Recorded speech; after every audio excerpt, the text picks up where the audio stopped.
आज मैं आपसे एक सवाल पूछता हूं। एक गिलास पानी की कीमत क्या है? शायद कुछ भी नहीं, या शायद 5 से 10 रुपए। लेकिन अगर मैं आपसे कहूं कि इतिहास में एक ऐसा वक्त भी आया था जब एक इंसान ने एक गिलास पानी के लिए अपनी अरबों की दौलत लुटाने का फैसला कर लिया, तो क्या आप यकीन करेंगे? ये कहानी आपके रोंगटे खड़े कर देगी। अरब के रेगिस्तान के किनारे एक शहर था और वहां का बेताज बादशाह था, शेख जलाल। जलाल सिर्फ अमीर नहीं था, वो दौलत के नशे में चूर था।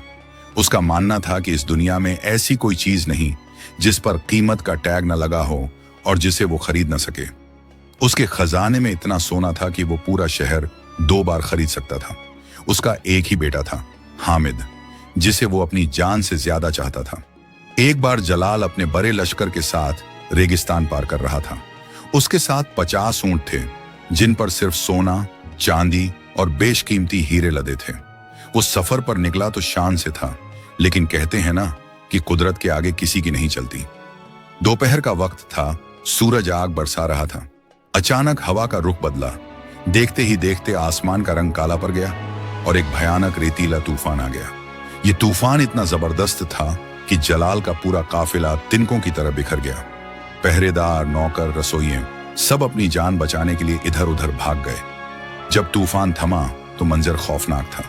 मीलों दूर तक सिर्फ रेत ही रेत थी। जलाल बिल्कुल अकेला रह गया था।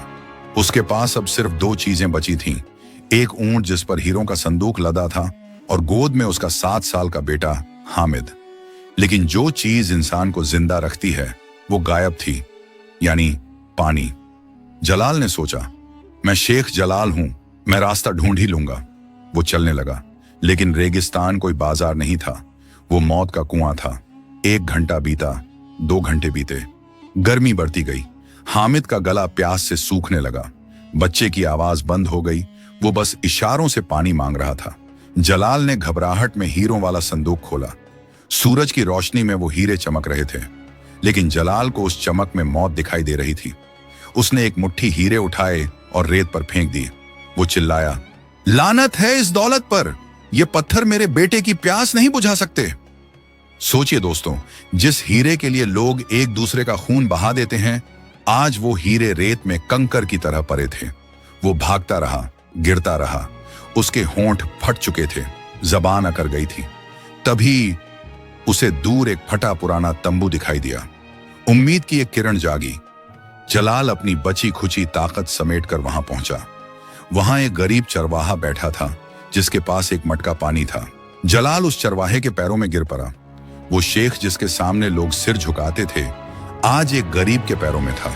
उसने कहा, पानी, मेरे बच्चे को पानी दे दो, वो मर जाएगा। चरवाहे ने कहा, मुसाफिर, पानी बहुत कम है, हम खुद मुश्किल से गुजारा कर रहे हैं। ये सुनते ही जलाल ने वो संदूक चरवाहे के सामने पलट दिया। ये देख, इसमें दुनिया के सबसे महंगे हीरे हैं, तू ये सब रख ले, मैं तुझे इस रेगिस्तान का सबसे अमीर आदमी बना दूंगा, बस मुझे एक लोटा पानी दे दो। चरवाहे ने उन हीरों को देखा, फिर अपनी पानी की मटकी को देखा। उसने मुस्कुराते हुए कहा, जनाब, आप सौदा कर रहे हैं? इस रेगिस्तान में इन पत्थरों को मैं खा नहीं सकता। यहां दौलत नहीं, जिंदगी की कीमत होती है। जलाल रोने लगा, मैं सौदा नहीं कर रहा, मैं भीख मांग रहा हूं। मेरी सारी दौलत ले ले, मेरा सब कुछ ले ले, बस मेरे बेटे की जान बचा ले। उस अमीर की यह हालत देखकर चरवाहे का दिल पसीज गया। उसने हीरों को हाथ भी नहीं लगाया। उसने पानी का लोटा उठाया और हामिद के सूखे होंठों से लगा दिया। ठंडा पानी जैसे ही बच्चे के गले से नीचे उतरा, उसकी आंखें खुल गईं। जलाल ने भी पानी पिया। यकीन मानिए दोस्तों, वो पानी उसे दुनिया के सबसे महंगे शरबत से भी ज्यादा मीठा लगा। उस एक घूंट ने उसे बता दिया कि असली दौलत तिजोरी में नहीं, मटके में होती है। जब उनकी जान बच गई तो जलाल ने चरवाहे से कहा, तुमने मेरा सब कुछ ठुकरा दिया, मैं तुम्हारा एहसान कैसे चुकाऊं? चरवाहे ने कहा, साहब, जब शहर वापस जाओ और कोई प्यासा मिले तो उसे मुफ्त में पानी पिला देना, बस समझ लेना मेरा कर्ज उतर गया। शेख जलाल जब वापस अपने शहर लौटा तो वो बदल चुका था। उसने अपनी हवेली के दरवाजे हमेशा के लिए गरीबों के लिए खोल दिए। वो अक्सर लोगों से कहता था, मैंने अपनी आंखों से देखा है कि इंसान की पूरी जिंदगी की कमाई एक गिलास पानी के सामने बेकार है। इसलिए घमंड मत करो और जो मिला है उसका शुक्र मनाओ। दोस्तों, अगर इस कहानी ने आपके दिल को छुआ है तो कमेंट में बेशक या अपनी राय जरूर लिखें और इस कहानी को शेयर करें, शायद किसी का नजरिया बदल जाए।